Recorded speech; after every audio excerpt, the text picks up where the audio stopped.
Welcome to Blackwater D&D, where good friends tell better stories.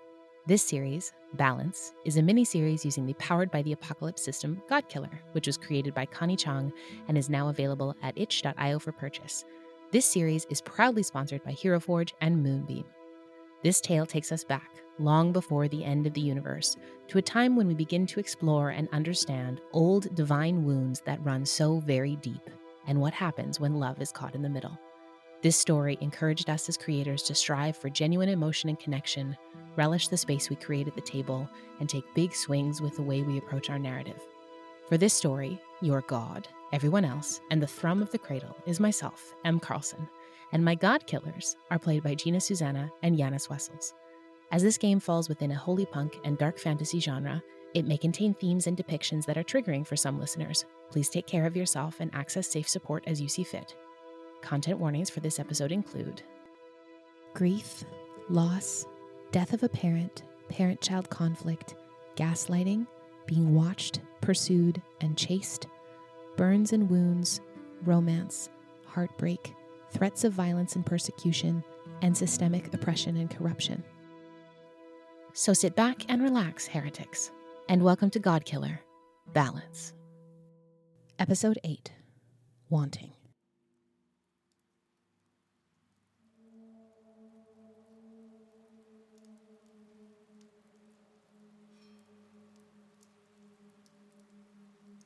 As the crowd disperses with the rain, you feel the droplets hit your skin and begin to burn. An acrid, sulfurous smell, and you see some redness well up on your exposed skin. This is hurting you, physically. And nobody else seems to notice. Nobody else is getting hurt. You've taken one strain here, and you reckon that if you stay out in this longer, you will take more. You see the guards and soldiers of both Ashmedai and Halaneus searching, scanning the crowds for anyone reacting atypically. Rake, as you're walking backwards, ever standing in front of you, your hands in your pockets ready to grab your talons. What would you like to do? I think I would feel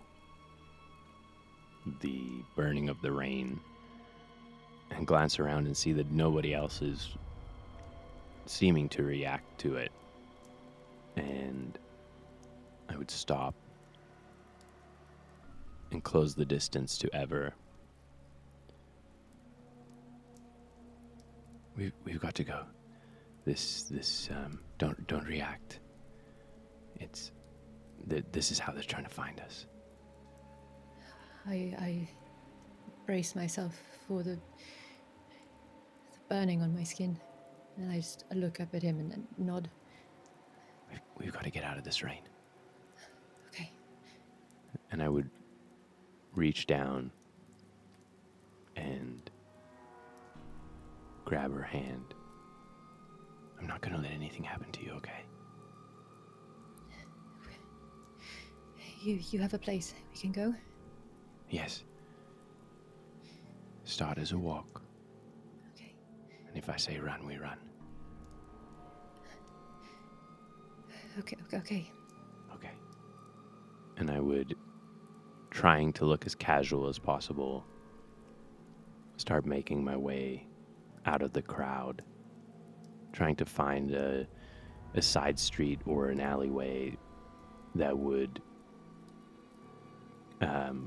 not give us like cover, but obscure their direct line of sight to us. Okay.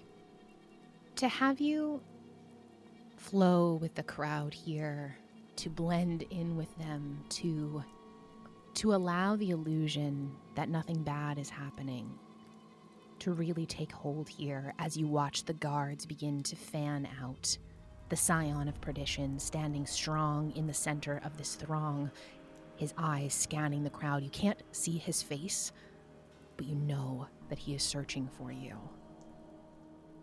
I'm going to have you both tempt fate here. So, when you tempt fate with your actions, say what perilous feat you're trying to accomplish and roll 2d6. And you're going to add 1 for each true statement. A skilled ally is lending you a hand? Yes, you have each other. You have no other options? I think you have some other options. You could just run. You could stay and fight. But you're choosing to try and get out as simply and quietly as possible, not making a scene. And you're far from any god that wishes you harm? No. Not at all. So that's a +1 here. I rolled a 5. Okay. +1 is 6. Okay. I rolled a 7. +1 is 8. Okay. So, Rake with an 8, and Ever with a 6. On a hit, 7 to 9, you get through it mostly unscathed. The fates spare you for now. On a miss, 6 and below, the fates laugh in your face, and the GM will tell you how your plan implodes. Rake, you are used to being sneaky. You're used to blending in.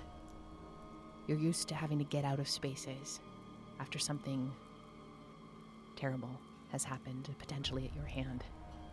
Ever, this is entirely foreign to you. You have been tracked for the last 36 hours through this city.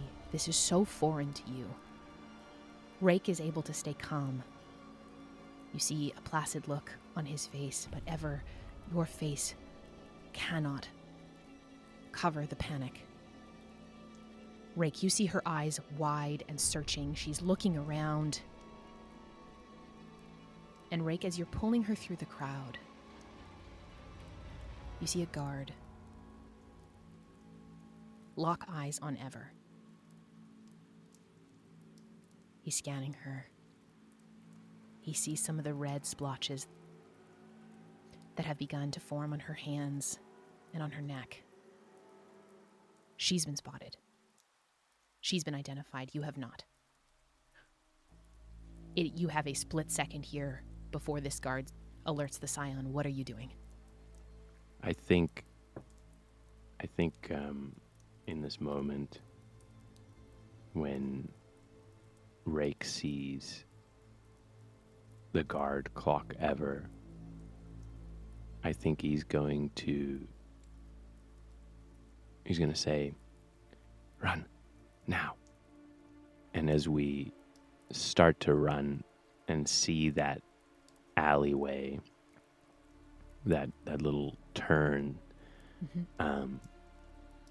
as soon as we round that bend, I'm going to turn and try to wield a power. And what I'm going to do is I'm going to try and... How big of an opening is this that we've found? I would say the alleyway is probably about... It's a narrow one. The buildings are quite tight here in the Chime district. So I'd probably say you've got 6 to 8 feet wide. Okay. I think what he will do is as soon as he goes around that corner and they get a couple feet in, I'm going to try and wield a power and make it seem like it's a dead end behind them. Sort of throw up the illusion of a wall or so that it looks more like a little alcove than it does an alleyway. Are you trying to create an alcove or just an illusion? This alley does go forward. You're not stuck in here? Yeah. No, I think he's trying to create an illusion. There's a part of him that is hesitant to alter the city. Okay. I think there's a part of him that will always think about how the actions of gods and people with powers and how they use them without consideration affect the everyday people. And there's sort of a part of him that knows that if he was to cut this alleyway off, it would be detrimental to people who just live there. Mm-hmm. All of a sudden, now there's no way through, and there's all these other ramifications to using that kind of power to the everyday person that would hold him back from that. And then I think he's just trying to throw up an illusion. Okay. So, when you wield a power to do something only a god can, roll 2d6, and you're going to add 1 for each true statement. You've done this specific act before perfectly? No. You're desperate for this to work? Are you desperate? In this moment, I would say yes. Okay, you're going to mark a strain here. Is that how it works? Yes. Uh, How many strain are you at? 2. Okay. And you're close to a shrine, lair, or domain of the god you took this power from. I'm going to say yeah. You know Teo is here in the City of Glass, and their domain is humanity. Their domain are the mortals of the cradle. You are deeply amongst mortals here, even though you are not fully mortal yourself. So that's a +2. I rolled a 1 and a 6 for a total of 7. Okay. And +2? +2 gives me a 9. So on a hit, you do it.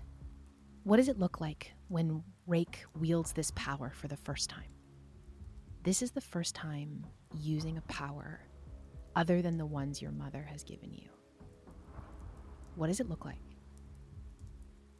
I think when the illusion starts to form, it initially looks like birds that have been startled as they start to fly. And as that happens, I think he sort of feels him lose the grasp of that power because he's drawing on the wrong part of his divinity and the part that he's so used to drawing on. And as he realizes that, he shifts where he's trying to draw it, and the birds that have been startled and start to fly become almost like they shift into like claymation. The birds become made of clay, and as they become made of clay, they start to coalesce into one another as this wall of essentially clay builds up. And then there's a moment where it's obviously a wall of clay, and then it shifts into reality, as though it's shifting back out of claymation back into reality. Okay. So the two of you are now fully concealed behind this wall. Regardless of whether the guards have seen you, regardless of what they have seen come up in front of them, you have an opportunity here to make a break for it. Quick, we have to run.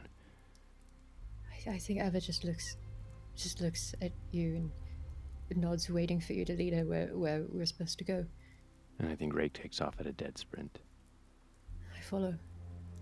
Okay. The two of you make your way through the streets. The safest thing to do, truly, right now would be to leave Glass. Run. Never come back. And Rake, a thought runs through your mind. Could you risk that now? When the matron could return from deep within the flood at any moment and turn her attention towards you and Ever. Where are you going?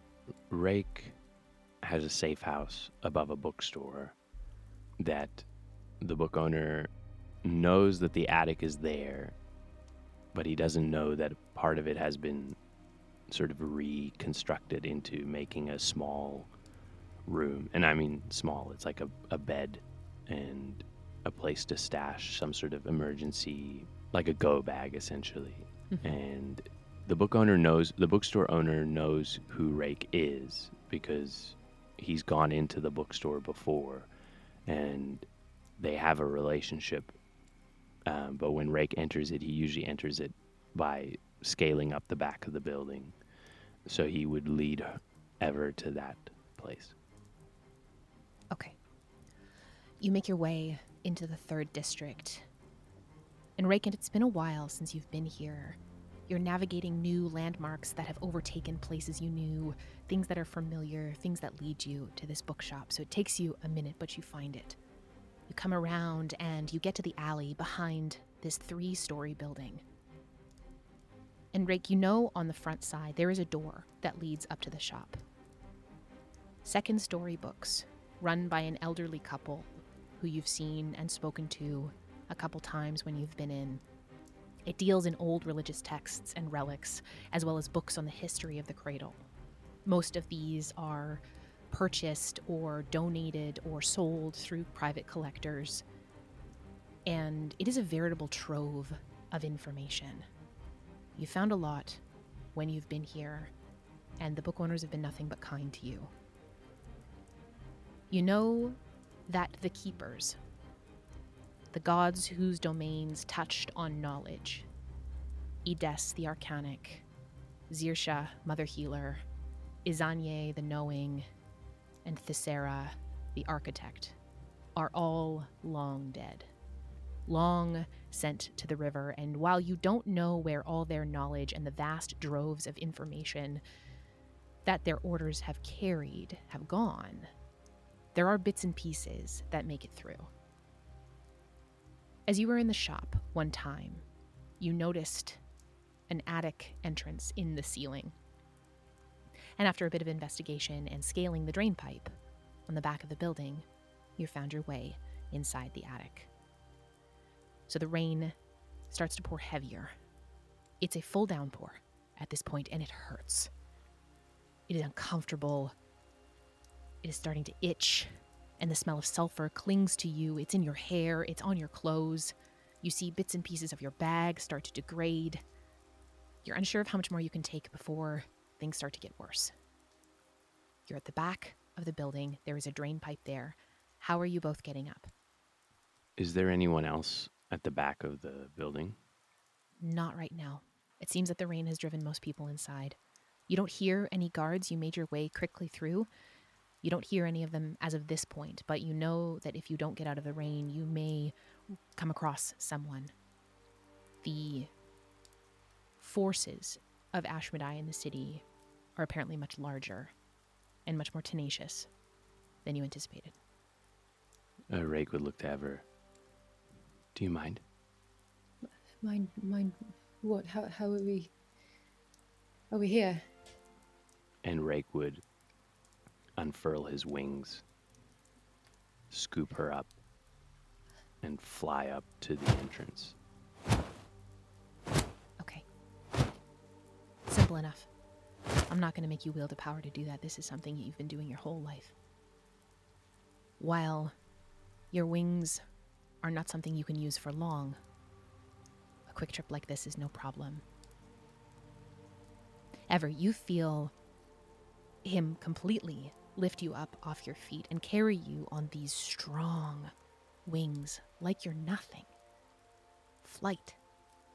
I fly up to the door, or the entrance, the window, and I open it up and sort of, it's not big enough for both of us to fit through at once, especially not with my wings, but I move to the window so that she can step down into the attic, and then I follow behind.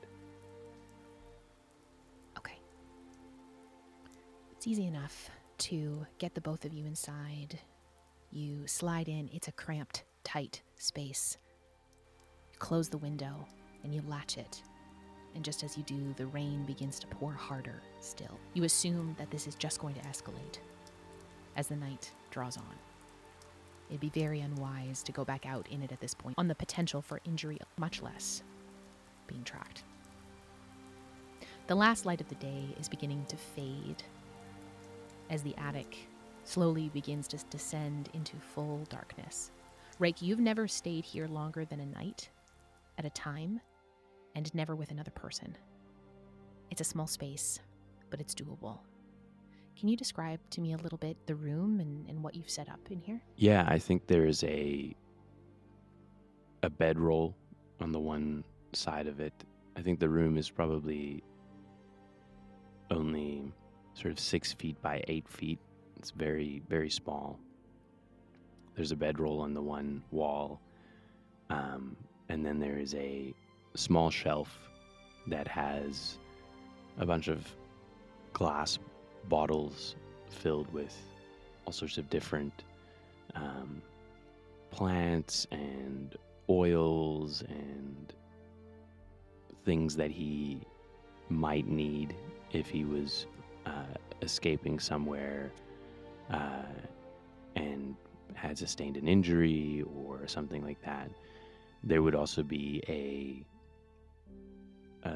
change of clothes for him, and then also just a bag with all the necessities for travel in case he had to immediately leave the city. So there would probably be some coin in there for bribes or to pay his way out on a caravan. So it's very sparse, but it has all the things you might need if you were fleeing pursuit. Okay. You've both found yourself inside. Safe. For now. Perhaps for the evening. To take some space to decide what to do next. You see over in the corner, Rake, as you know it's been there, a folded up staircase on top of a latched door. You assume that you could push that down and extend a staircase down into the bookshelf below. It's locked from the outside, but you could unlatch it from here if you wish to. I don't have any clothes that would fit you, but I'm sure we could make some of my spares work if. Right. And I look down at my clothes.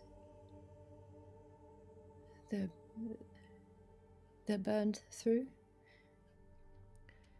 There are some holes in your tunic and the shawl.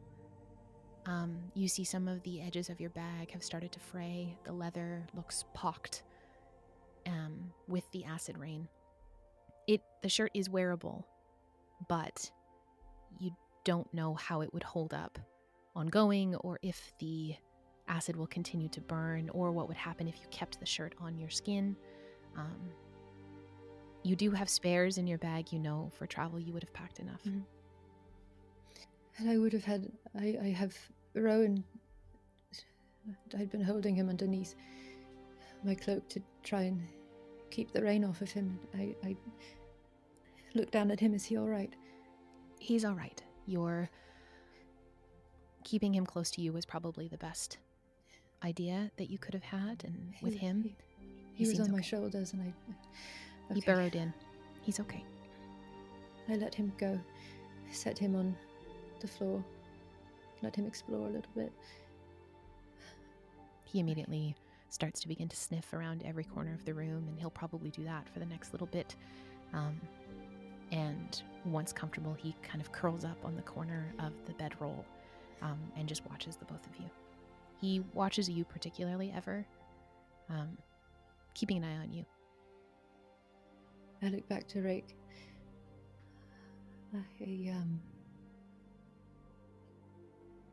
Sorry, I'm just. It's been a day. It has. I think I just need a moment or two. Of course. And Rake would kind of look around the very small room in both an attempt to give Ever some privacy, but also in a way to sort of point out that there's not much he can do to give her privacy. I will, yes, take a moment. I'll be over here, and he'll sort of go and busy himself with some of the stuff on the shelf, not really doing anything, just sort of shifting them around awkwardly to make it seem as though he's busy and not paying attention. I think Ever watches him walk awkwardly over to the other side of the room, and then looks around the space, down at her clothes, at the splotches on her skin. And I think that there are so many parts of her that are just warring with each other. One part that knows that he is just as much a victim in all of this as she is, more so, perhaps. And then the other that, ever since leaving Teo's temple, has felt like she's just lost what feels like the only foundation she's had since Davos got sick. And this pain is burning on her skin, and she can still feel the fresh memory of the warmth of his arms around her and his voice in her ear telling her to let him go. It's just another loss. Another hole now in her chest. And in all of this, in running, in being flown up to this incredibly small space, you're running for their lives. She's angry. She's angry that she hasn't gotten the answers she wanted. She's angry at Neptisikit for not telling her who she was on the road. Angry for her to choose to ferry Tielia someplace else and not Davos. Angry at the priestesses for their kindness and for their endless riddles. Angry at Teo for telling her she's wrong, for taking away her purpose for being here. Angry for leaving her home, for leaving Varric, to be told she's wrong. Angry at the matron for what she's done to Rake, to his father, what she's trying to do to her. Angry for all the choices she's had to make, for no longer being the person she was when she left. Angry at Davos, for telling her she needs to let him go. For knowing he's right. As you're stewing in these feelings, ever your back turned to Rake, his back turned to you. Rake, you're busying yourself with the things on the shelf, desperately wanting to look at her, but knowing you need to look everywhere else. I think both of you feel that thump, thump, thump, that pang in your chest. Your heart's still racing after running, feeling the tenseness of the space between you. And Rake, as you move over to near where the attic door is, you hear a loud thump. That's not coming from inside your chest or that kind of pulsing in your ears. And you hear 2 or 3 small thumps after it. Seem to be coming from below, from the inside of the bookshop. Do the thumps sound rhythmical enough or have a pattern to them enough that I could deduce it was someone? Would you like to feel someone or something out? Yeah, I would love to. Okay. So when you try and feel out a person, place, or thing, say what you want clarity about and answer one. The GM will give you the clarity you seek as they answer the other. So the clarity you're seeking here, if I'm understanding you right, is you're wanting to try and see if this sounds like a person moving around downstairs. Okay. So the 2 questions are, what feels welcoming on the surface, or what feels dark or unnerving as I peer deeper? I think what feels dark and unnerving is the fact that though I haven't frequented this safe house much, as its intended purpose was mainly for escape, I think he's been here enough to know that at this time of day, no one should be down there. And that after being pursued by the guards, it seems very coincidental that someone is there when there usually isn't. Okay. So what feels welcoming on the surface, I think, is almost the antithesis of what you've just said. At this time of the day, there shouldn't be anybody there. You know the bookstore would be locked from the outside. No proprietors or no patrons inside. And for someone to have made loud thumps like that, loud enough to be heard up here in the attic, it would have to be a very large someone. You understand what people moving are like. You have such grace and an understanding of the way that people move. It sounds like if that was a person, there probably would have been some pain or cursing to follow that, to express that they were hurt. Someone could have fallen. But you hear nothing of that. You hear nothing afterwards. It was a very large thump and 2 or 3 small thumps after that. So I think you're aware enough to think that this probably wasn't a person. You're not sure what it was, but it doesn't sound like it could have been made by a being. Eva, did you hear that? What was that? I'm not sure. I'm gonna go take a look. Okay. I'll be here, I suppose. Rake would make his way to the trap, or to the attic door, unlatch it, slowly press the stairs down, and wait to hear if he hears anything after he's lowered the stairs. You do not. There is a slight creak as the door opens. This is old wood. This is the 3rd district. It's not the most well appointed. The buildings are quickly built rather than super sturdily built. The staircase, with some metal mechanisms in it, creaks again slightly. Listening for those thumps again, listening for a voice. And you don't hear anything. I think Rake would slowly make his way down into the bookshop, looking for anything that could have caused the noise. You descend down 1 foot at a time, 1 foot in front of the other, onto the upper balcony level. The 2nd story books is a story and a half, a larger space at the bottom with kind of a balcony level at the top, where more of the older books are kept. The bookshop is as you remember it, tidy but lived in. If there was a sense of any decoration, it would be maximalist. There are books and scrolls shoved into every available space, even in piles on the floor. You glance around, and there seems to be at least 3 carts that look to be new inventory waiting to be shelved and displayed. The shop is painted a dark, rich, jewel-tone green, a couple of dark couches and a chaise.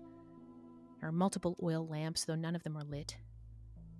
You see plants everywhere. There's both that smell of old books, spores and musty, and the rich smell of life. Rake scanning over the titles up here, you can tell even without looking inside them that these books are at least a couple 100 years old.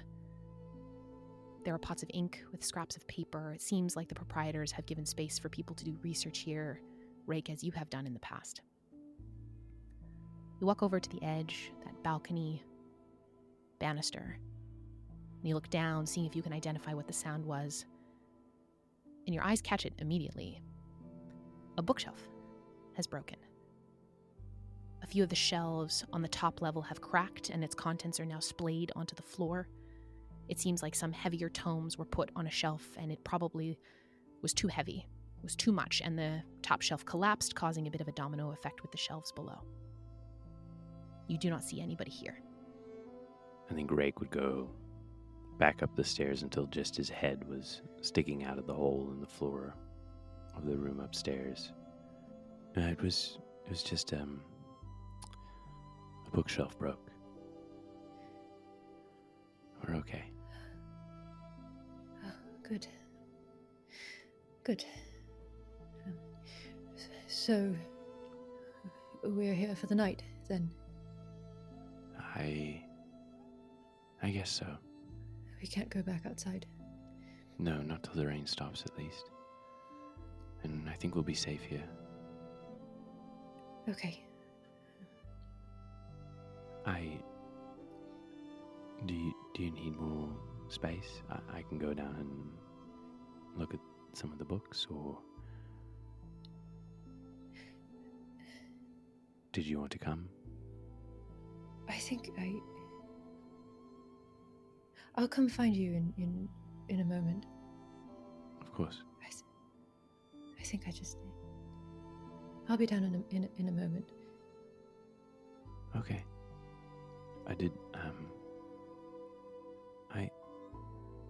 I am here with you. If you need to talk or yell or cry, I know everything that's happened today is a lot, and I need you to know that you're not alone. I'm here. I'm gonna reach for the knife that he gave me and move over to the stairs and hand it back to you. You should hold on to this. I think more than me right now. I know. I'll be down in a moment. And Rake would move back down the stairs, giving Ever the space that she's asked for. If I look at my hand, do I see that same mark that I saw on the beach? You look at it. You well and truly look at your hand. How do you look? I hold it out in front of me, and I remember what it looked like when Soavan showed it to me. I remember the pain of it. I remember how it felt like it burned clean through, up into my arm. I remember the fear that I felt when I saw it. And I look down at my hand and I flex it, and I try and inspect it as much as I can to see if there's any of that still there. As you focus in, trying to attune with your own body, the times before that you've looked at it, it has been precursory, quickly, looking just with your eyes. But you don't look just with your eyes now. And you see it. You see this black line almost snake up the lifeline inside your hand, like ink trapped in the crevices of your palm. It feels dark, like a chasm, and you find yourself like losing yourself in it. Feels like you could fall into your own hand. You see what you saw on the beach with Soavan. Your right hand. The hand that you've used to wield the dagger. And then you blink and it's gone again. I move to the stairs and I climb down. As you come down the stairs, you two move over to the balcony, seeing what Rake has seen. There's an open space downstairs. It's not large. There's a small desk in the corner that looks like a register. Rake, as you've moved, have you moved down into the lower part of the shop? Yes, I would have moved down, yeah. Okay. You see a sign on the door flipped over. It says out of town visiting family, returning late winter. There's two well-locked doors, almost with a small antechamber in the middle for coats and shoes. You've essentially got yourself sealed in here, and the shopkeepers likely don't worry about people breaking in. There's not a lot of coin for what's in these tomes. Not a lot of people want these things, only a select few, and they know their clientele. There's nobody looking to turn a quick gold for old history. history that people of the cradle would well and truly rather forget or remain ignorant to. There's a hearth with chopped wood on the side. Looks like you could easily light a fire. Some nice chairs and a plush rug meant for relaxing on. You see a small sidebar, the place to make tea, so that you could boil a kettle over the fire, some liquor bottles. They seem to cater to a very affluent clientele who like to enjoy a full experience coming into this bookshop. They like to be taken care of. Rake, you've been here before. You've seen the kind of people that move through here. There seems to be some light food kept in a small cupboard, some dried fruit, hard cheese, crackers. The proprietors haven't been gone that long, you think, perhaps a day or two at most. There isn't any dust that's gathered over everything. And that makes sense with the sign. Returning late winter would probably estimate 1 to 2 months, which is about the time that it would take to get to the furthest reaches by walking. As for the books, some fiction, but primarily nonfiction. There's a small children's section, likely to entertain little ones that may accompany their parents.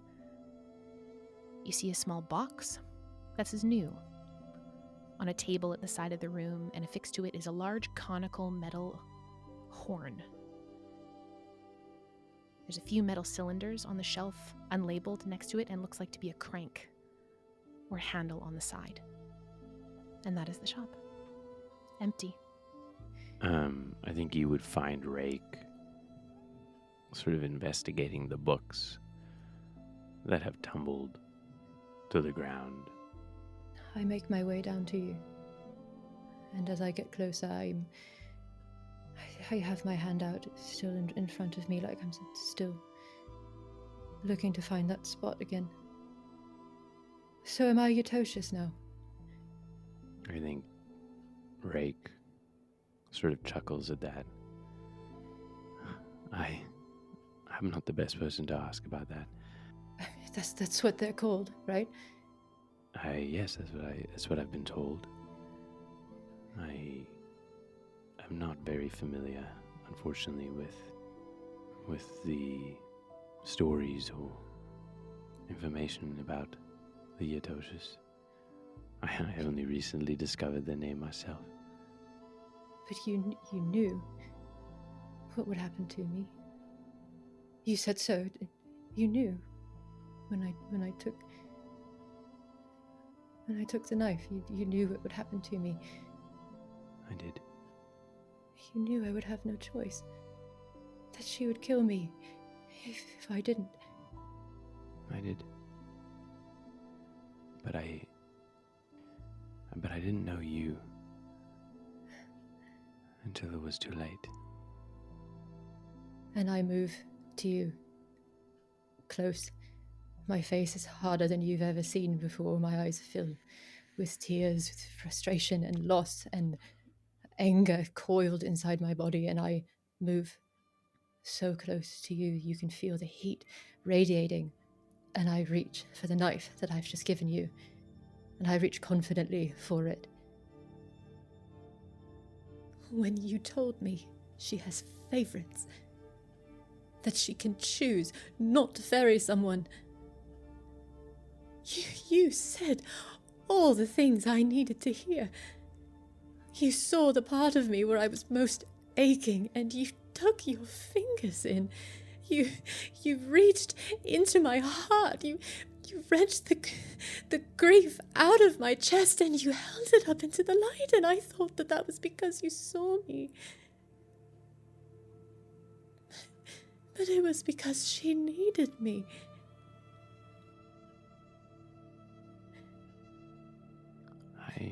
I betrayed you. I knew what I was doing. She wanted me because I was hurting. She wanted you because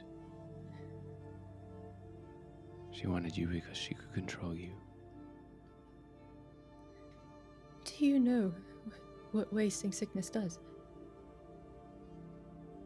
How it destroys you? Do you know what I did? how many hours, how many days, months I spent hiding him, lying to everyone, telling people he was fine. He's just out on service. Yes, he's so devoted. He's undertaken so much in her name. He's just out. You just missed him. I'm not sure when he'll be back. All the trials, all the tests, all the things that I did, I denied myself. I didn't sleep, I didn't eat. It was all for him. It was all for him.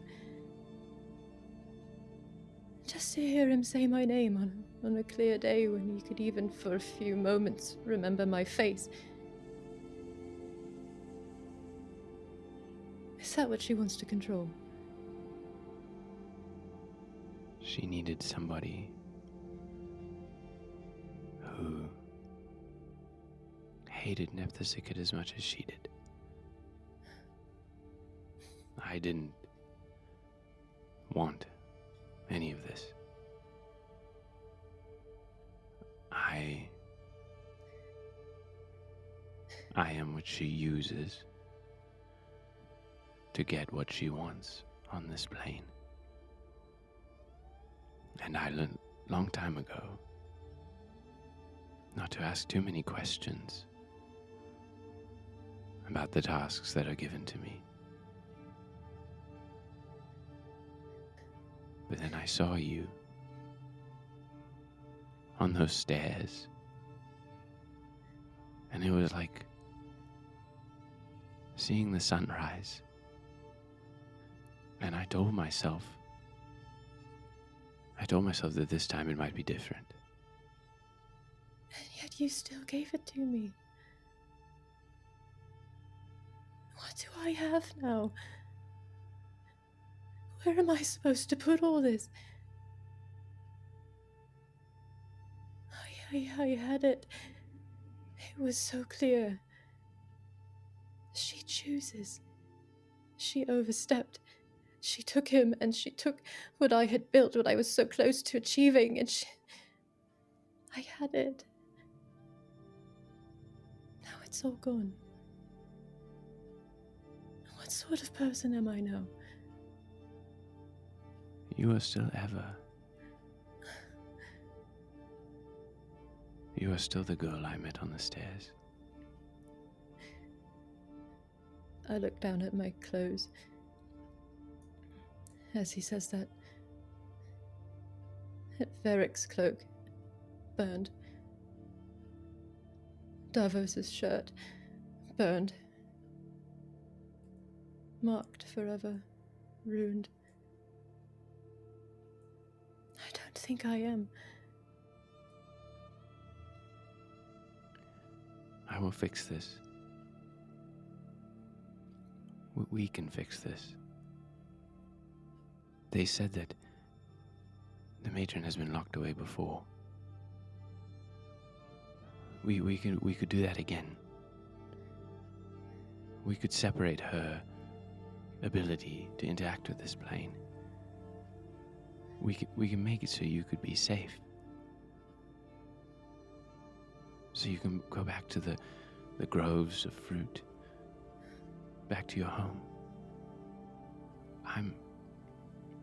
I'm sorry.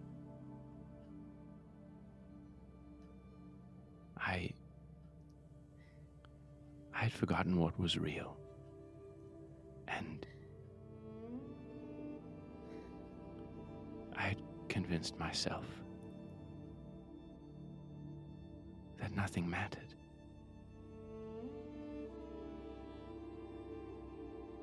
That all that was good in the world had gone. And yes, when I met you, I saw your pain and I saw your grief. And in it I saw mine. And then I saw your ability to go on. I saw your ability to stand under the weight of something I put away because I could not.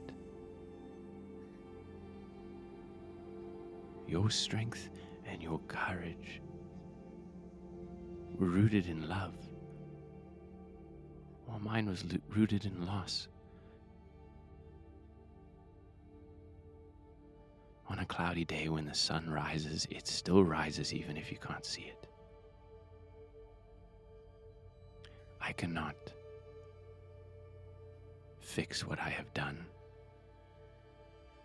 I cannot change what has happened. But I can make sure that you're safe. I can make sure that she can't get to you. I think when Rake says that he forgot what was real, something in Eva softens. And I look up at you.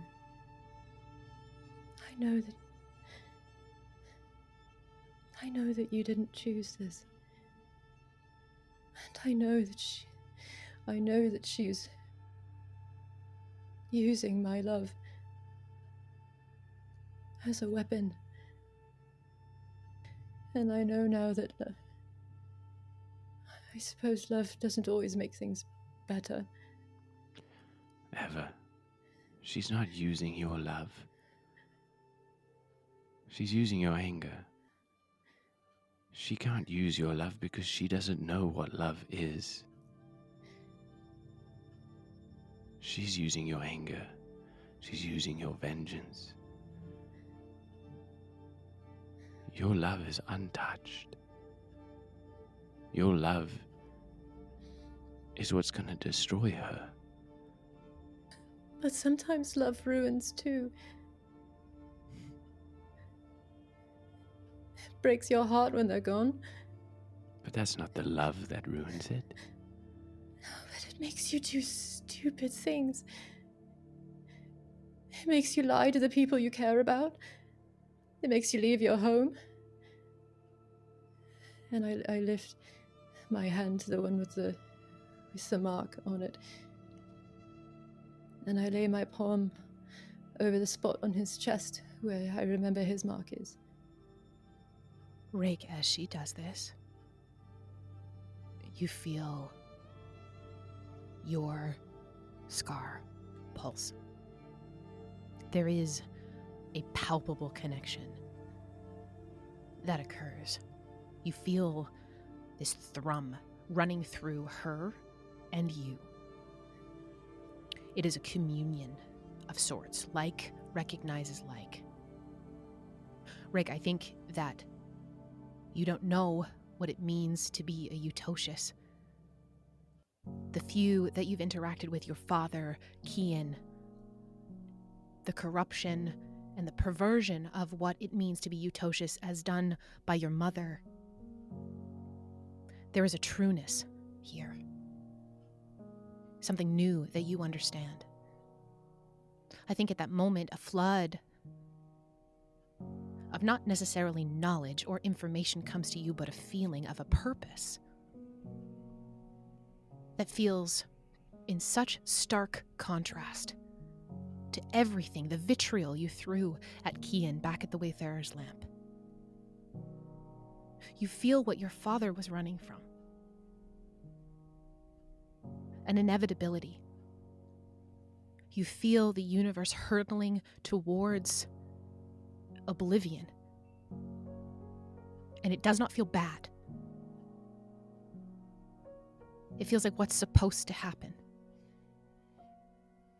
And whoever she is, even though she is not Eutocious, she is now a part of it. And she understands. There is a relief, I think, that floods over you, knowing that what your father was trying to protect you from, he did so truly out of love for you. Because it's the same thing you're trying to protect her from now. You're trying to protect her from a job that feels hopeless, as he was for you. You don't know anything about this prophecy. You don't know anything about the work of finding the twin soul. You know nothing about that. But you know that at the heart of it, before your mother corrupted your mark, that if you had chosen to walk the path of a Eutocius, it would have been one of the most purposeful things that you could have done with your entire life. Bigger than the cradle. Bigger than you. I think as all of that washes over Rake, the clarity and the sense of purpose, I think he decides that with everything seemingly falling apart as it is now, the thing he needs most is purpose. The thing he needs most is a path that he can follow. Even though he doesn't know the end of the path, he now knows that he is on a path. And he knows that path is making sure that he protects Ever from his mother. I think I feel that connection between us as my hand is on his chest, and I think I falter just for a second. That feeling almost knocks you off your feet. You don't get the rush that he does. You don't get that clarity that he does, but you feel it. There is a tether now between the two of you. Whatever has happened, whatever has occurred so far in this very small, brief moment, it doesn't soften your anger. It almost resolves your purpose.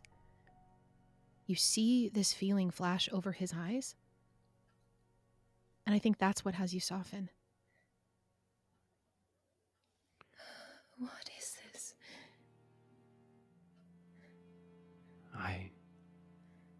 I'm sorry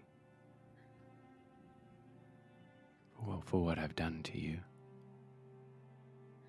I'm sorry what she's done to you. But I will make this right.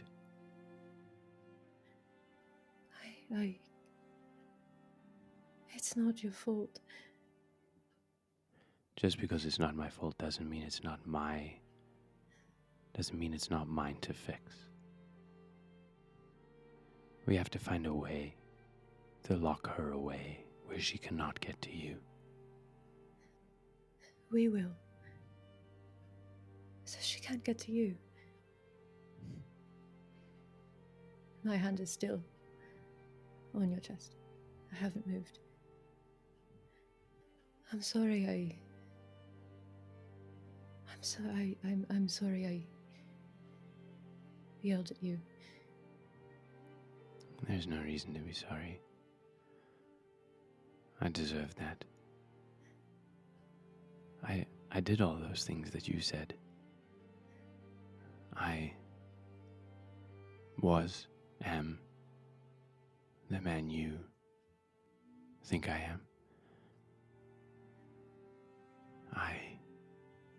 I am someone who was made to do the things that others would not, could not, and for a long time, she has chosen my path,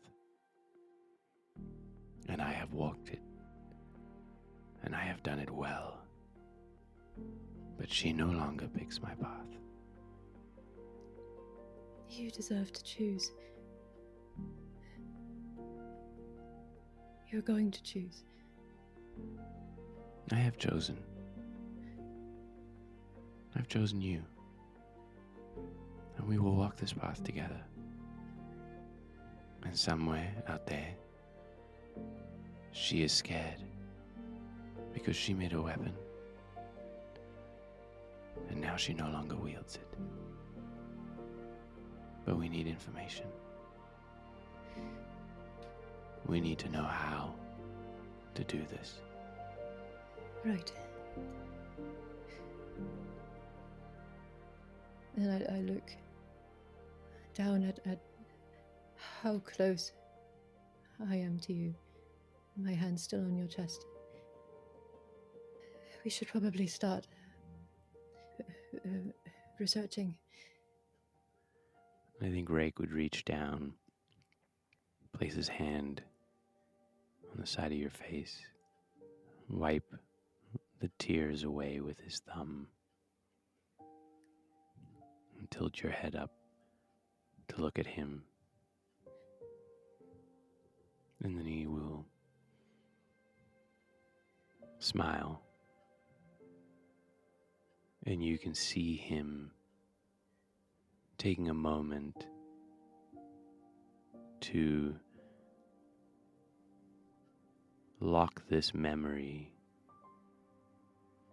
of your face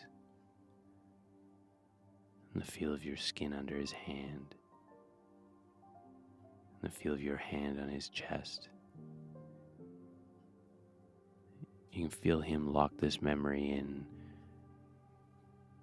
in a way that makes you realize that he doesn't expect to get this again.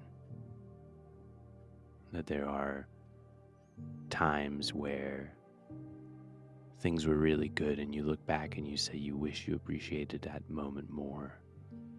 And he's making sure that he appreciates it in the moment.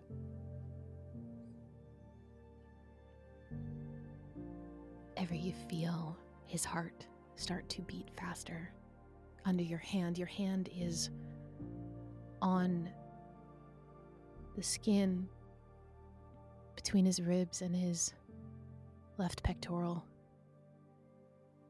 You can almost feel his heart panging against your hand. And you realize yours is matching step with that. It is so quiet. You can hear it. Bum bum, bum bum, bum bum, bum bum.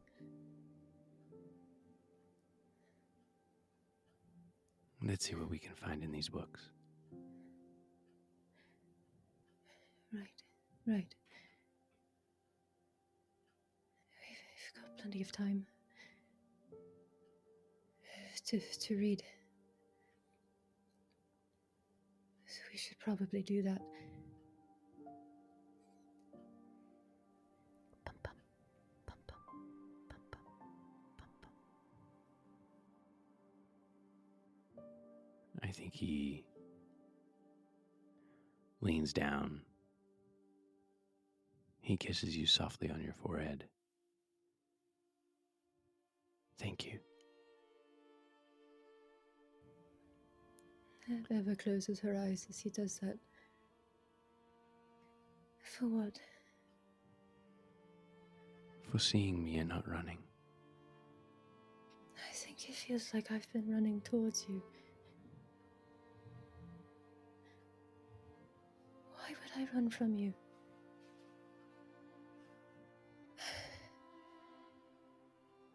We should, Yes. Books, yes. Right. And he takes his hand from your face and turns and starts looking through the books that have spilt from this broken shelf. Do you let him move?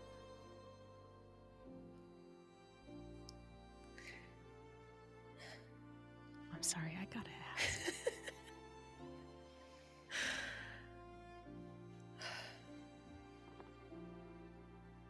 I think if he pulls back, I think my hand just sort of lingers. But if he pulls away, I stay. And I brush the hair back from my face and take a breath. It's a ragged breath. Books. Where should I write? And I sort of look around to find anything to take my attention. There are books everywhere. The oldest ones are upstairs on the landing. See, down here there are more abridged histories, newer books, newer compilations. It's a bit cold in here.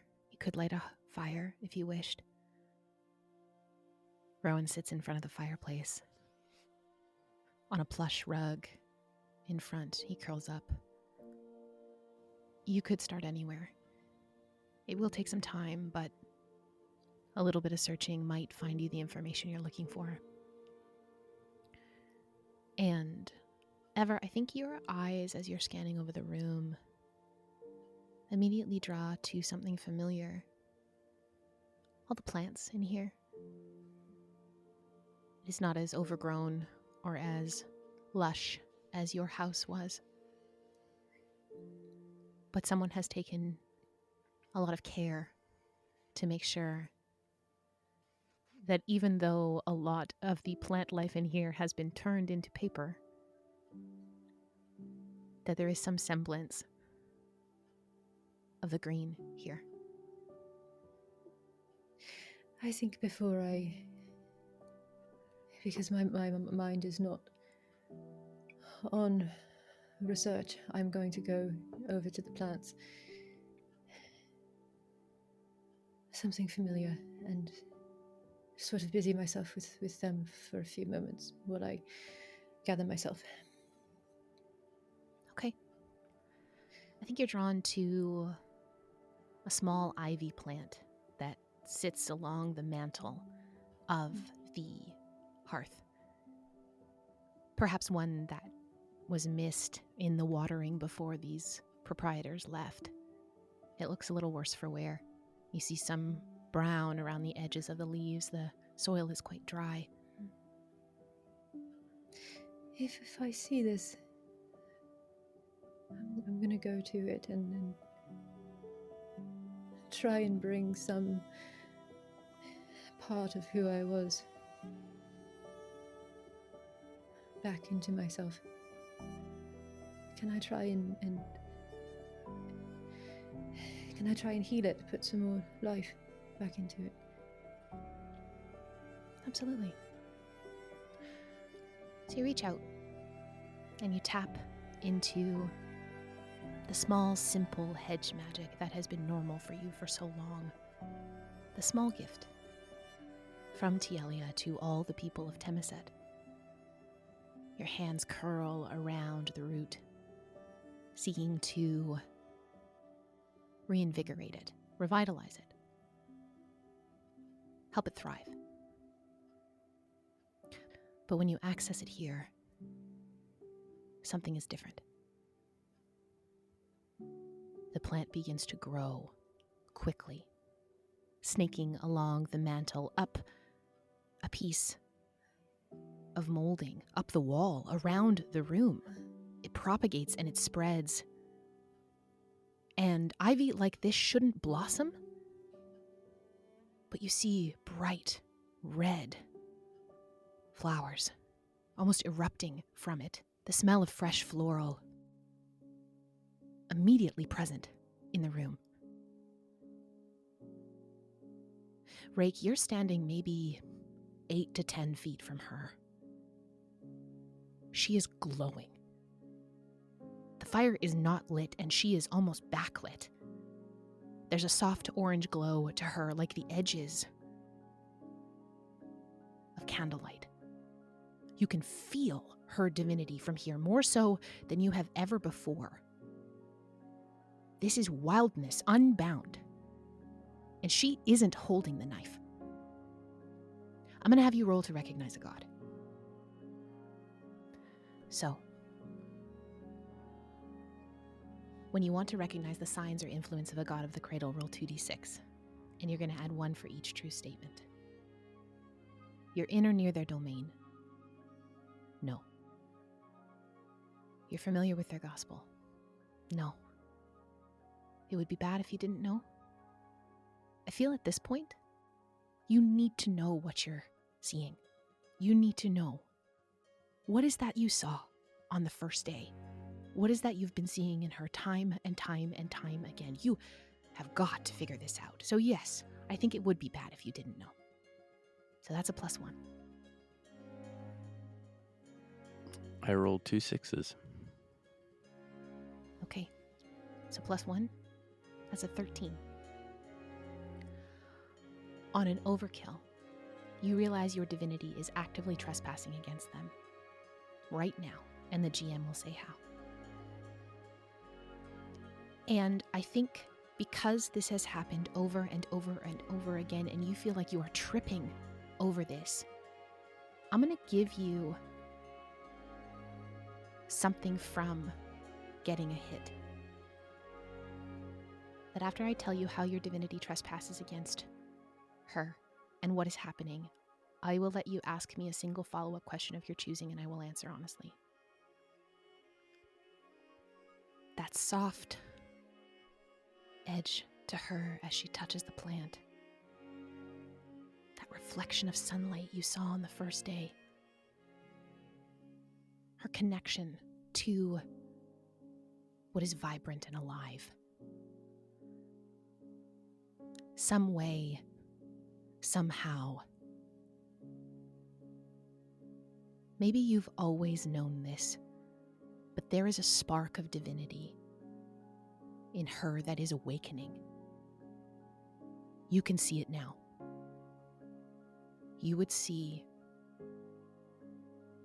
T. Elia's divinity. Ever was not born with it. A god has gifted her power, and you don't think she knows. But you see it. Just like you. She is part God, whether she likes it or not. Ever, you now have access to the power of growth. You can add that to your character sheet as the divinity finally fully awakens in you. I'll let you ask your question first, and then I'll tell you how your divinity actively trespasses against hers.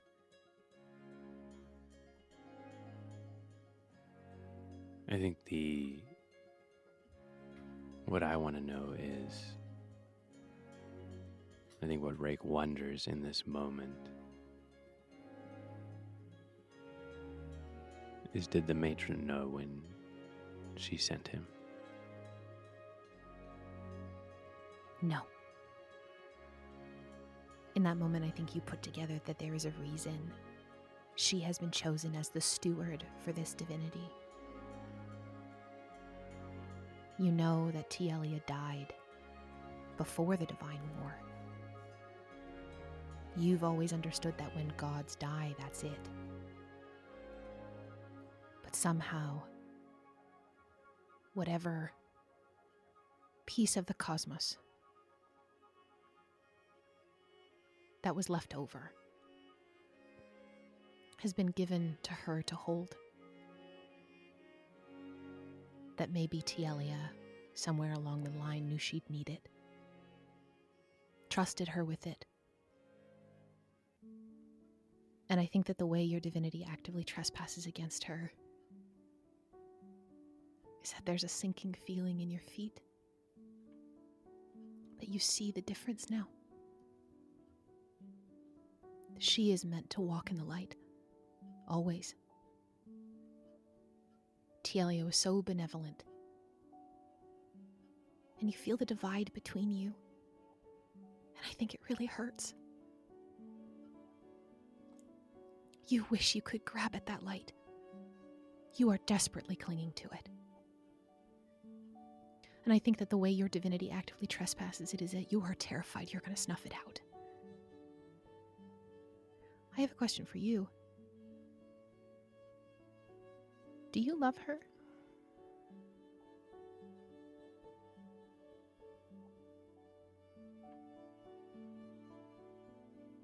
I think the easy answer to that is yes. But I think it is unfortunately not as simple as that. It never is. I think in a lot of ways, Rake is two people. I think he is his mother's son and he is his father's son. And only one of the two pieces are capable of truly loving someone. And I think for him, he realizes in this moment that the light that she is what drives away the shadows in him. It's what allows Reese to live again. And he also knows that if they were to be apart, those shadows would come back. And that in this moment, he loves her. But he's not always this person. And I think that's when that fear starts to creep in. That he's just a black hole. And pour as much light into it as you want. It will just need more and more. Something else you remember in this moment, you realize every god has a downfall. You hearken back to a conversation where your mother prattled on about discovering these things to use them to her advantage, your advantage, for when the time came for the machinations she has in place. Looking at Ever, she is your downfall. The divinity in you, she is your downfall. I think while he's having this revelation, Eva is oblivious, Entirely oblivious. watching the vines crawl up the walls and the flowers blossom. And I turn to look at you with shock and surprise and joy in my face.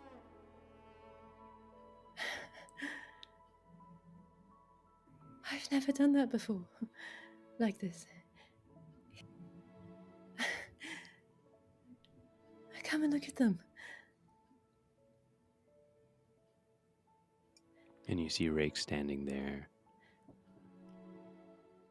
a deep, deep sadness in his eyes. They're beautiful. What's wrong? Did you find something? In a way. Oh, what is it? And I take a step closer. What did you find?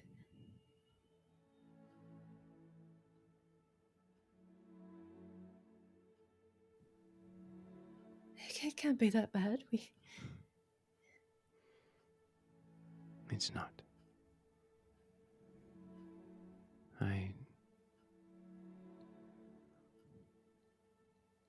I just know what I must do. You are remarkable. So what is it that you... What must you do? What do you mean? I must protect you.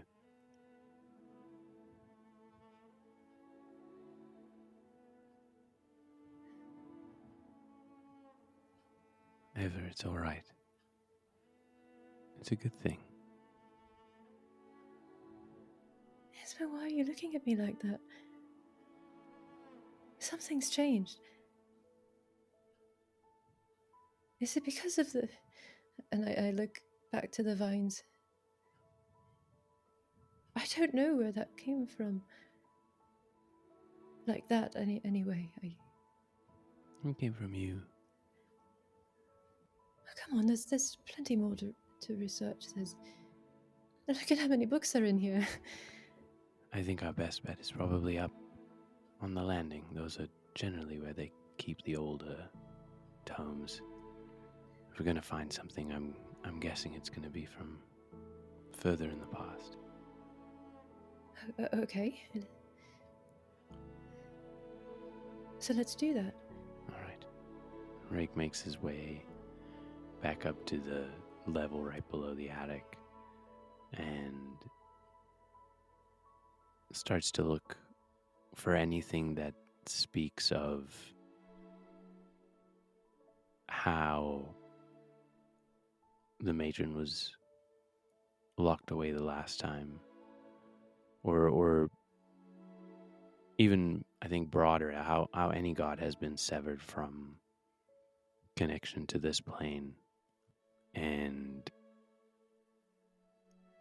while he's doing that, he sort of muses out loud to Ever. I think what we're going to need, if we're hoping to separate her from being able to reach us, is we might need the help of another god. I think if anyone knows how to do it, it would be one of the other gods. That makes sense. Okay, I can start looking for who might be best. Do you have someone in mind? My immediate thought would be Nepthisiket, after what Teo told us about how they were once like sisters. But I don't know if it is wise to approach her until at least we have a more solid idea or plan in place. But I do feel like in the end the key might lie with her. No matter what we do, our roads, our path seems to always angle towards her. That being said, it might also be important to try and discover why Ashmedai is so eager to get his hands on us. His hands on you. And not just me. And I reach out and just touch one of the holes burnt into your shirt. All right. Yeah, I think you're right about Nepthisiket. She might be our best option. And what do we find as we look through these books? Great question. So, if this were another TTRPG, I would have you roll perhaps an investigation check, or a religion check, or some other kind of check, but we don't do that here. So, I'm going to have you tell me, what move would you like to use to find that information in this room, because it's here. But I'd love to know how you do that. And you can justify any move you want to here. One thing I would like to do is, in the process of doing that,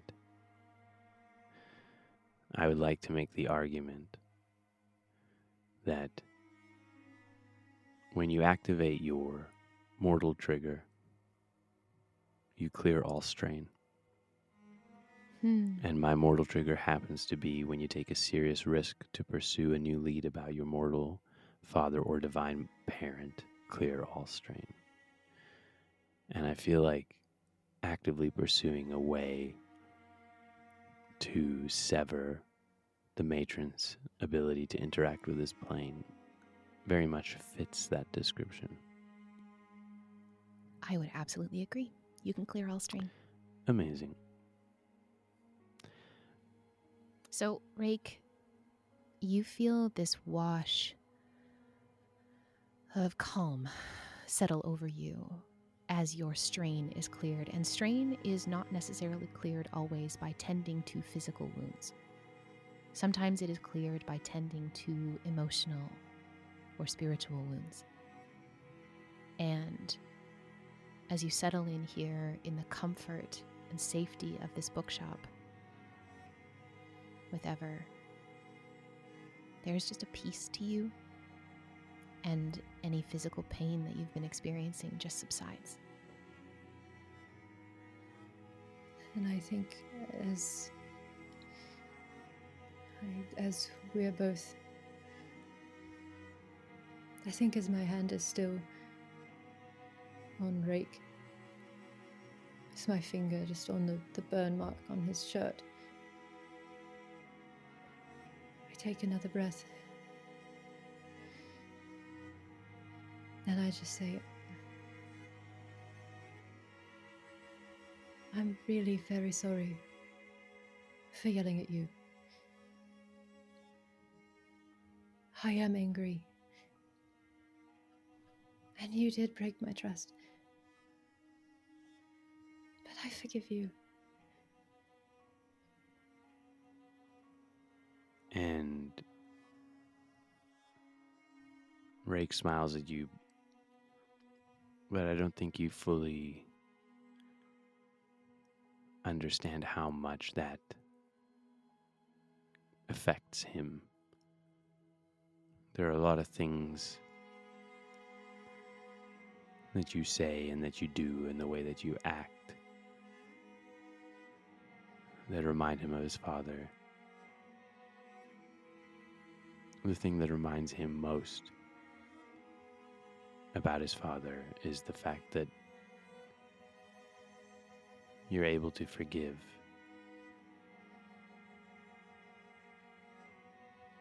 And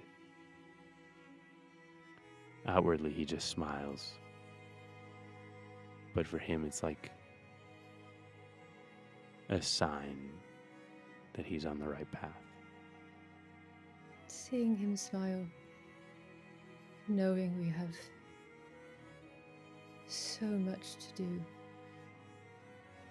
but knowing we have time, I move in closer, and I put my hand on his face. You said that you forgot what's real. But this is real. We're in this together. You and me.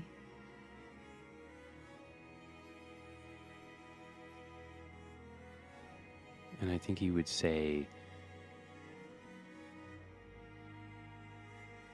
almost an attempt to convince himself,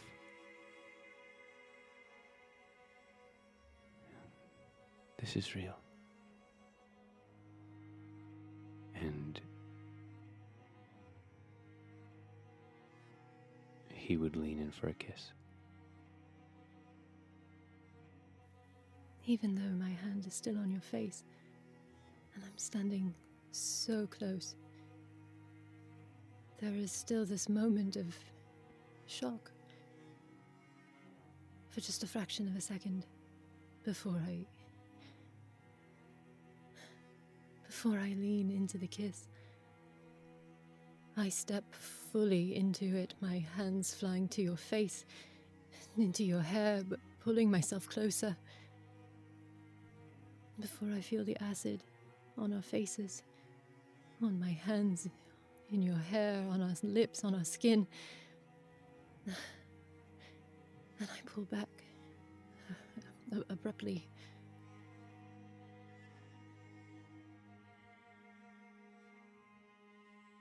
a fire has lit behind the two of you.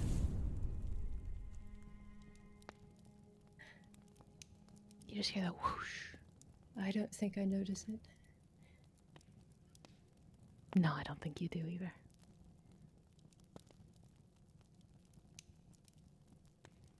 I think you see Rake standing there,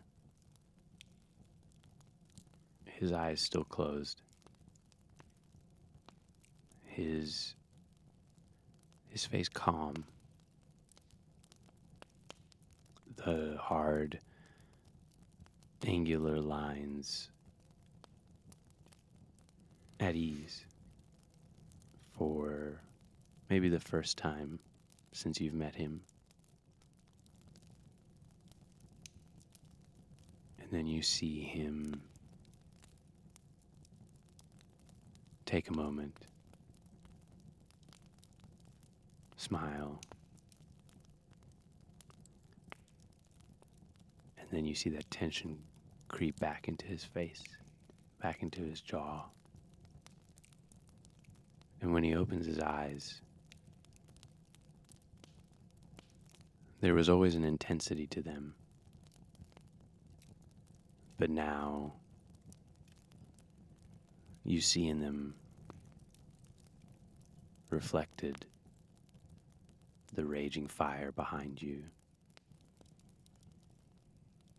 And in the center of that fire, your silhouette. And you know that though it was only a kiss, he now knows what's real. And he now, for maybe the first time ever,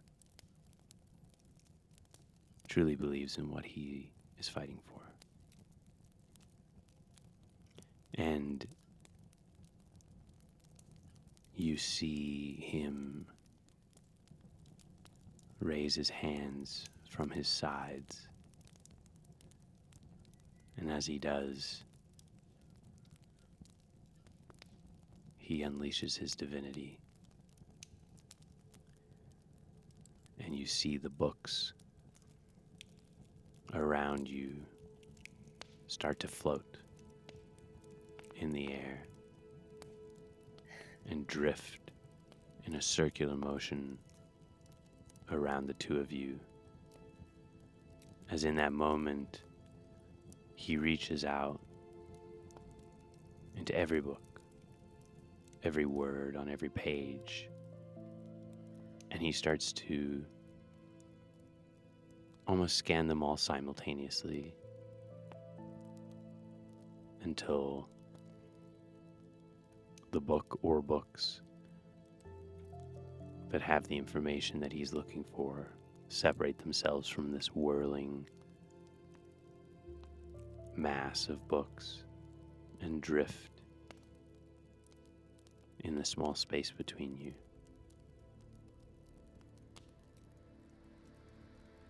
So I have used one of my divine moves to unleash my divinity. And I think the side effect here is that it is obvious.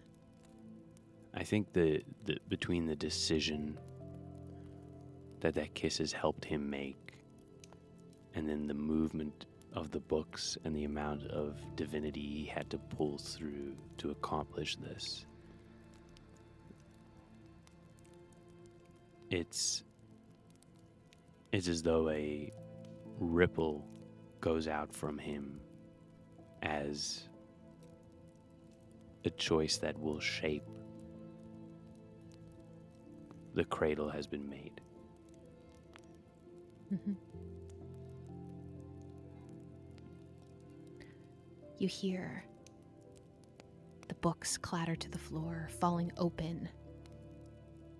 You've got about 6 books around you, open to various different sections. You don't know how. Or maybe you do.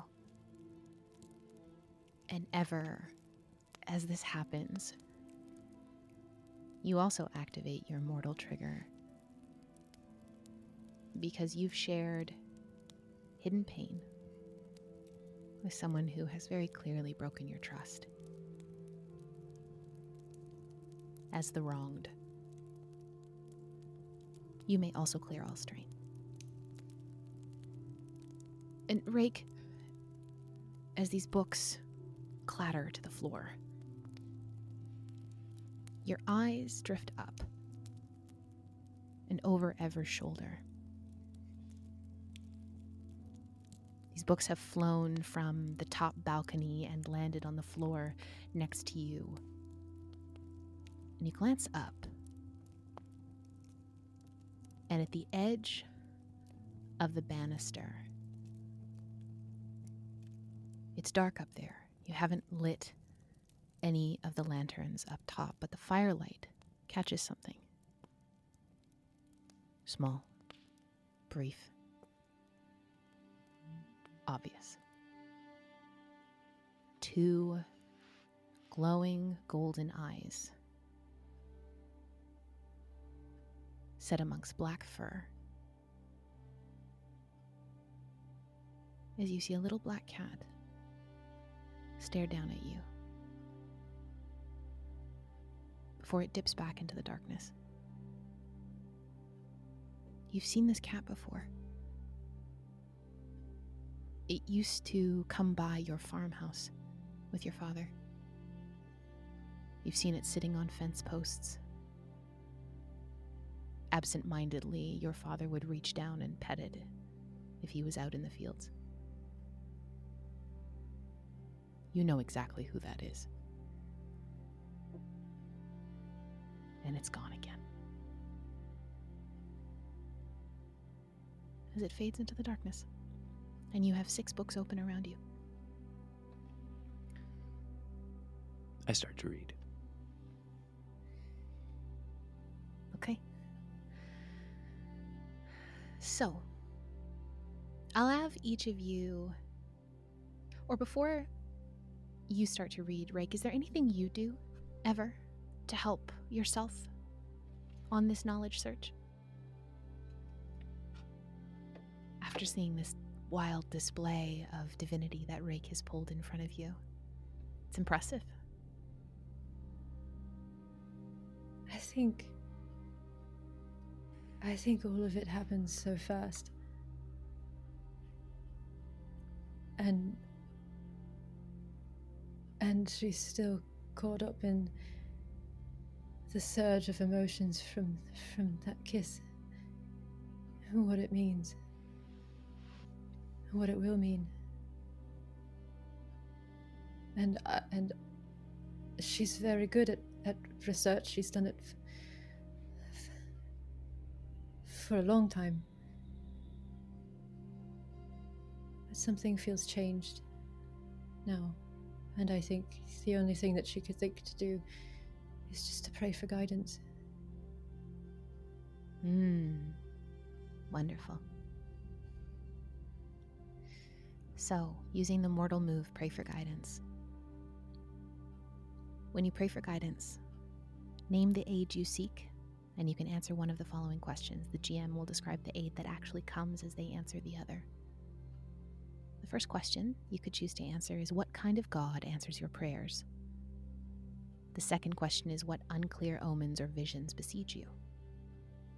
I think the aid that I'm looking for is... I think everything has felt so confusing and frightening, and Eva hasn't really ever had a mother. And she felt that for a moment with Soavon. She felt it with Tielia. And I think that she would pray to Tielia just to help clear her mind, of helping her find the clarity she needs to reach out to Nefthisikit and not hate her as much as she has. Okay. As you see Rake start to lean down, to begin flipping through books and looking at the pages that are open, your eyes glance once more to the vine that is still creeping and growing around the room. It hasn't stopped. It's still growing. It's still growing, slower than when you were actively touching it, but it still blooms and blossoms. It has grown past Rowan and has started to snake around one of the larger chairs near the hearth. It's warm there. Rowan seems to be having a delightful time on the floor. And you look at Rowan. A gift from Tielia to you. Your eyes glance to the bookshelf that the vine has just touched. You watch it snake up to the top. And you blink. And it's probably about 6 feet above you. But you see something moving, a small form on the top of the shelf as a book slowly begins to pull itself off the shelf. And you, I think simultaneously to Rake, see that small black cat push this book the rest of the way, rub its head against the vine as it grows past, jump up over the shelf, and disappears into the shadow as the book falls open onto the floor. Did you see that? She's watching. You recall her epithet, the patient witness. Helpful but not forceful. We should read. Then. And I think now tethered in a different way, even though there is distance between us, Rake still feels close to Ever as they start to pore over the books. Okay. So because you've used your powers here, because you've communed with this room and the gods that oversee you, you are able to follow a trail of information through these collected tomes that are in front of you. These books even point you in the direction of other books in the room, and it takes you probably 3 or 4 hours. Both of you taking notes, collecting all of this information. Rake, you first stumble upon a book that talks about the Eutocious and how droves of them were slain in an incident known as the Devoid Massacre, where the soldiers of Ashmedai, Halanea, and the Strix, Kivok, Vosh, and Nixal, laid waste to the town of Barrencliff. You assume that these gods were trying to wipe anybody who could threaten them from the face of the cradle, worried about dying and losing their power at the hands of a Godkiller. So they decided to try and stop the prophecy the only way they knew how, with outright violence and bloodshed. These people, your father's people, were a group devoted to Archivelion, god of the void. And their purpose was to find a twin-souled Eutocious, 2 beings separated, that once reunited would, with a special knife, a very familiar blade, not identical but similar, would end the universe and bring close to this chapter of the cosmos. ever you start on the book that fell off the shelf. It's about Nepthysicet. You learn that she was not one of the original gods created within the cradle. Neither was her predecessor, the feathered mistress. Nepthysicet ascended to divinity from being a mortal. Originally, the feathered mistress also claimed her seat, erasing her true name and taking on her role as the goddess of the moment between life and death. Teo did their utmost to guide the feathered mistress, shaping her domain and her role as a god. Saw her as one of their children still. Nepthysicet was the younger sister of the high priestess of the feathered mistress, named Isillis. And during an earlier great war, called the Dawn War, Isillis was corrupted by Thrakas, the Chaos in Chains, god of the abyss, and using another corrupted blade, during a moment of vulnerability, stabbed the feathered mistress in the back, fracturing her divinity. Nepthysicet was on the battlefield that day alongside her sister, and seeing what happened, did everything she could to save her, gathering those shards of divinity, those fractured pieces of her goddess,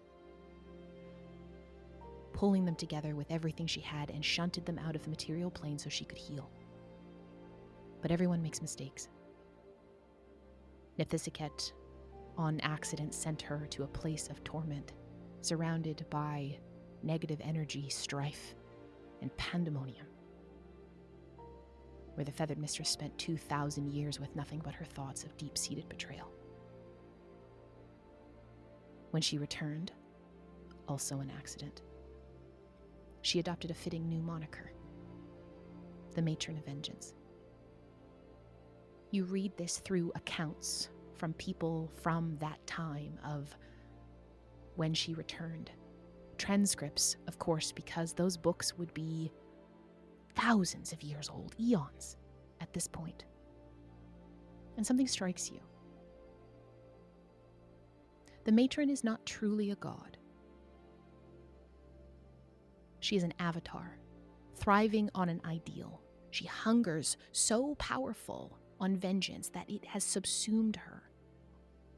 You don't pray to the Matron of Vengeance, you channel her. She gains all her power from the vengeance in the world.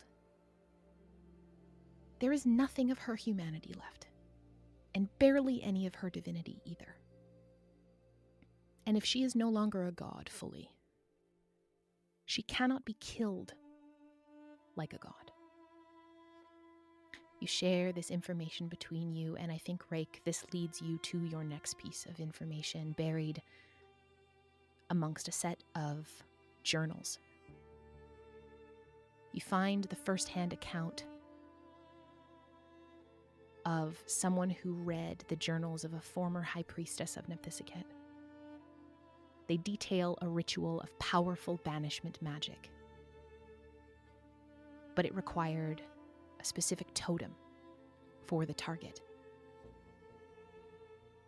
This author, when reading these journals, had found a black raven feather pressed into the pages and recalled feeling a charge from it.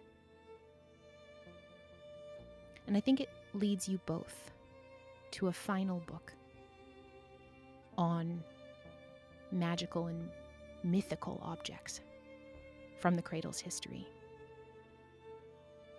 Ever, as you're flipping through, you see a familiar one. You see Cassian's sword amongst the pages. You see a staff. You see a spear with a purple crystal blade. A few others, a bow, a wand, wreathed in fire. And as you're flipping through, your eyes settle in the corner on the drawing of an amulet. It contains a few small pieces of a dark black rock, and the rock itself is flecked with blue and green and purple, encased in a platinum cage. Circular, hanging from a silver chain. It looks like its name is written next to it in a language rake that you don't know, but ever you recognize it. It's written in the language that Varric's family speaks. And as you run your hand across the symbols, you feel a nudge under your hand as you press your fingers into the writing, and you understand the meaning of the word. This object is called Raven's Gate,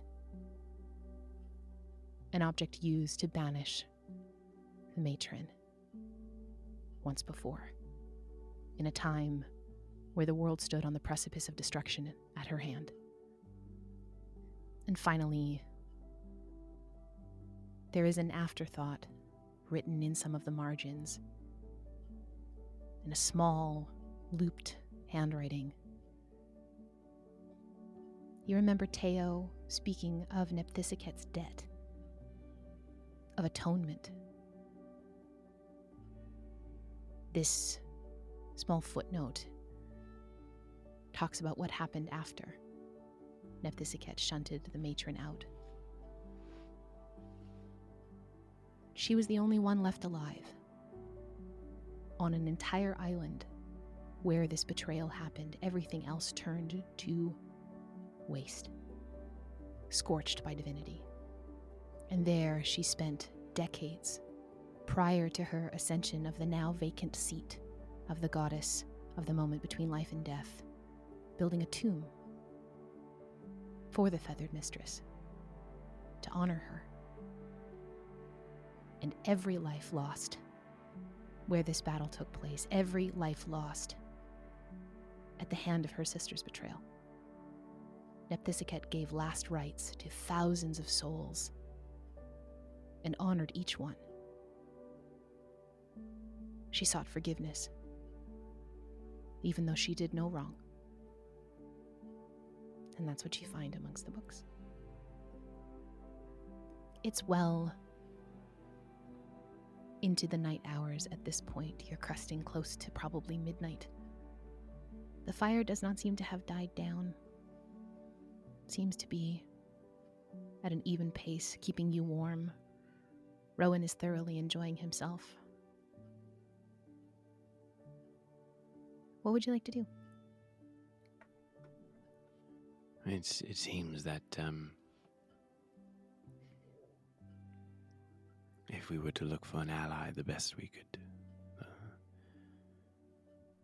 the best bet would be Nepthisicet. And we would have to set a trap of sorts in hopes to banish her. Right. With this, and I point to the open page with the amulet on it. It seems so. What would you like to do? Looking at that picture in the book and knowing that I've been able to do things that I never thought possible, I'm going to look back to the vine that's now growing everywhere, and I want to see if I can make it move. Can I try and summon one of the vines with one of the vines over to me? I imagine we're now probably sitting in front of the fire with these books. Yeah. Both of your hands, ink-stained, parchment laid out. Your own version of a board with strings and pins in it. You move your hand up, trying to tap into that life from the vine. And I'm not going to even make you wield a power here. You hold a shard of divinity. You do this no problem. The vine splits off, and a small piece snakes its way down and places itself in your open hand, blooming a flower right on top.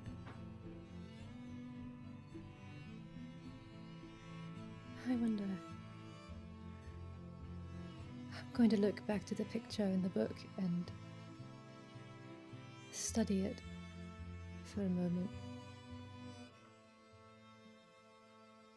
And then look back to the flowering vine in my hand, and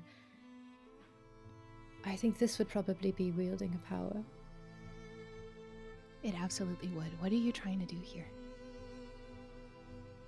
My hope that I can summon another blossom, but inside of it, as the petals unfurl, is this amulet. I want this vine to give life to the thing that we need the most. Okay. Almost pulling on both the powers of creation and the powers of growth that you have from the two gods who have gifted you these powers. Okay. So when you wield a power to do something only a god can, roll 2d6 and add 1 for each true statement. You've done the specific deck before perfectly? No. Are you desperate for this to work? Would I know anywhere else that we could find this? No. Then I think yes. You're going to mark 1 strain. As you pull from something so deep, welling, taking reserves of energy that you thankfully just brought back. And you're close to a shrine, lair, or domain of the god you took this power from. I'll give you that one. So that's a +2. I rolled a 1 and a 5. So that's 6 plus 2 is an 8. So on a 7 to 9, you do it. Rake, you see this glow. You see the light begin to emanate from her palm. Ever, what color is the blossom that forms in your hand? The flower is a bright, sunny yellow. With flecks of white and gold. You see the blossom open, and inside it are these 3 stones that you saw in the depiction of Ravensgate. And as the petals unfurl, you see them warp and change and encapsulate the stones, turning into that platinum cage.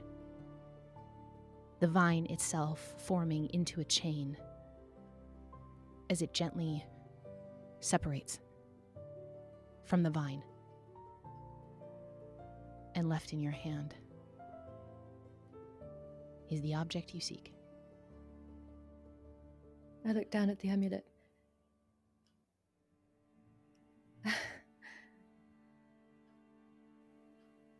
That's new. That was amazing.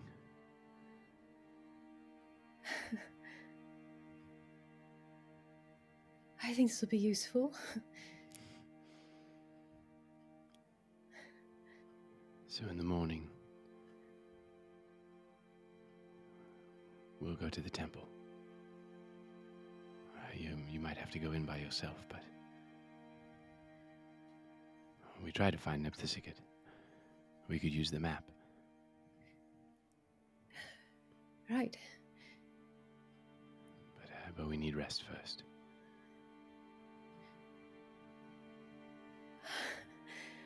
I don't know if I'll be able to sleep. But you're right.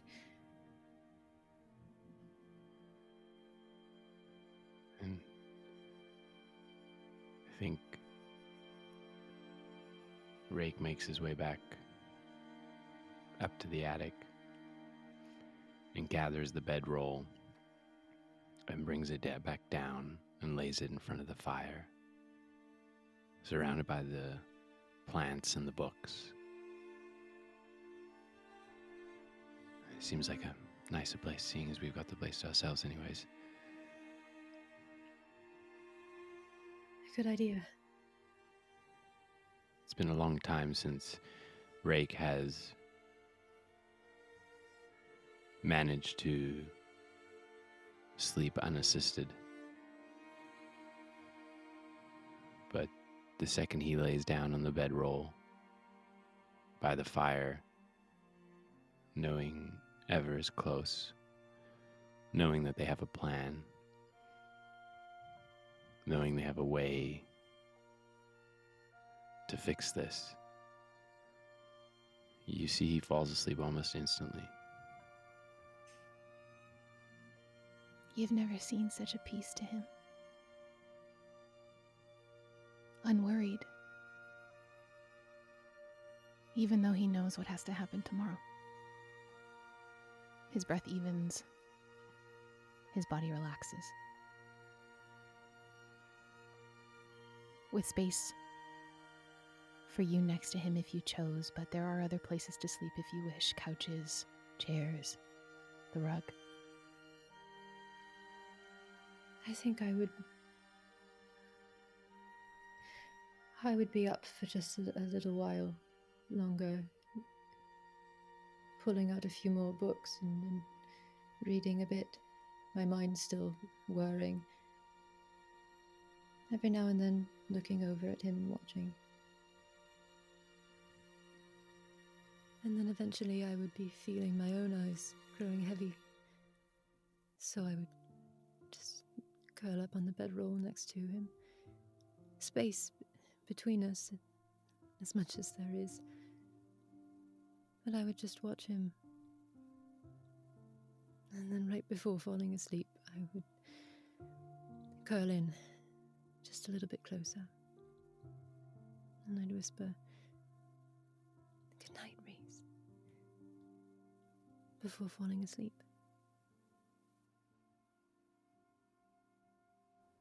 The fire begins to die down in the hearth. The rain begins to let up.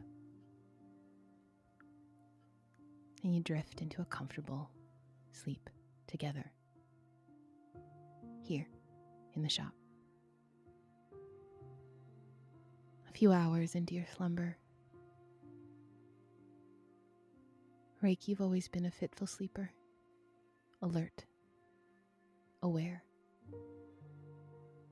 You hear, after the rain has stopped completely, a tapping on one of the windows. Doesn't sound like a person's finger. Something sharper, smaller. A beak. I think Rake would quietly get up, not to disturb Ever, and make his way to the window where he heard the beak and look through the glass.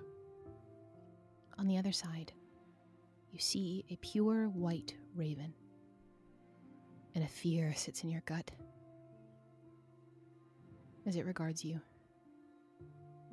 You know that face, even in this form. Your mother's come calling. The window is still closed. What do you do? Knowing that she will be able to hear me even with the window closed, I quietly say, "What do you want?" Well, I came back, and I see you've made progress, my son. I'm proud of you. Eating out of your hand already, is she? It's been an eventful day. Will she do it? Will she be ready when the time is right? She will be. It's all going like we planned. Good. I have a few more things to put in place, so you will need to get our dear kitty cat to come join you. And once you do, I will tether her down so she cannot run, and our little project can finish the job. And then, when our dear sweet Nephthisiket is no more, our work can truly begin, and we can bend the rest of these wretched gods to our whim. Drive the rest of this pantheon into the fucking ground. I'll be ready. Good.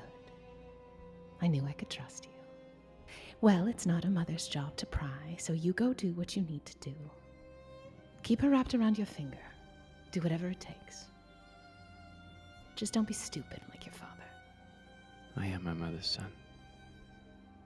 My boy. My beautiful boy. I do have one thing, though. Yes. Your pet strains against your leash. Knave. Be careful of him. You can't trust anyone these days, can you? It's just me and you.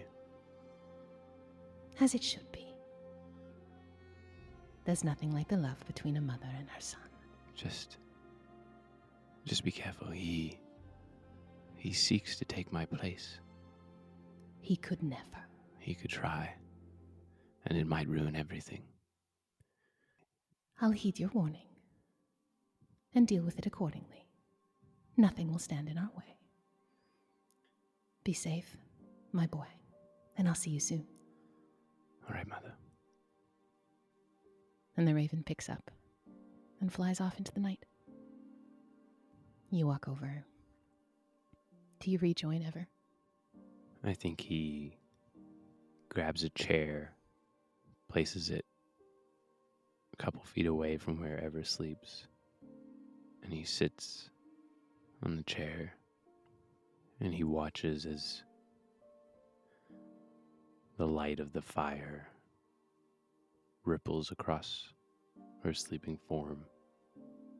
And he never had the opportunity to speak to his dad about what caused him to abandon his purpose. And what caused him to pick a different path. And it had always been something that he struggled to understand as someone who was singular in his purpose. But now as he watches Ever sleep, part of him wonders what, or possibly who, his dad might have met that caused the shift for him, as it now has for Arake. And in that moment, he thinks back to the last moment with his dad, when his dad looked at him and said, "This is real." And then he'd always thought that his dad had meant the moment. And now that he feels love again, it becomes so painfully obvious to him that his dad was talking about the love that they shared, that was what was real. Not the moment, not the physical, but that the bond was real. And he just sits and watches her. Sleep comes. It overtakes you eventually, it couldn't not. And while you do not dream, you're here. And just for now. In the quiet of the stacks of the books. That is enough.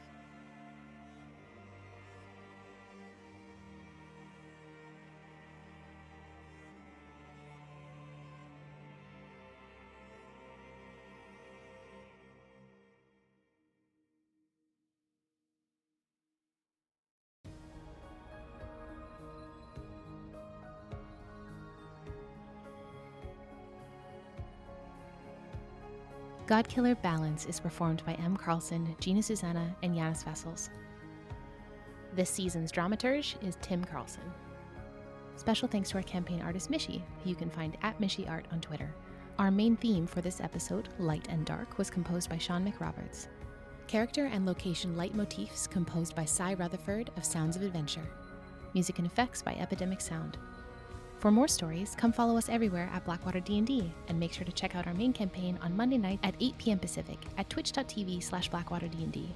To play your own campaign of Godkiller and dive into your own divinity, go support Godkiller by purchasing the Ash Can on itch.io today, with the print version published soon by Evil Hat Productions. This show is made possible by our sponsors who graciously support us playing pretend and having feelings about it. We are grateful to be sponsored by Hero Forge, who offer fully customizable miniatures made with their online 3D character creator. Head on over to design your own Godkiller and get them printed in a wide variety of materials, including color printing options. With new content added each week, check out www.heroforge.com to start bringing your characters to life. This show is also proudly sponsored by Moonbeam, a better and safer way to stream. Dive into realms for vibrant community hubs where creators keep 100% of what they earn while protected by Pixis, a revolutionary moderation tool that learns and adapts to your boundaries. So check them out and join Moonbeam today. Finally, we're thankful to our patrons for joining us on our second journey through the cradle. You too can come join us on Patreon, where you can check out behind-the-scenes info, our Talkback Show Chatwater, as well as exclusive Godkiller bonus content and so much more. Head on over to patreon.com/BlackwaterD&D for all the details. See you next time, heretics, and to all the gods out there, be safe.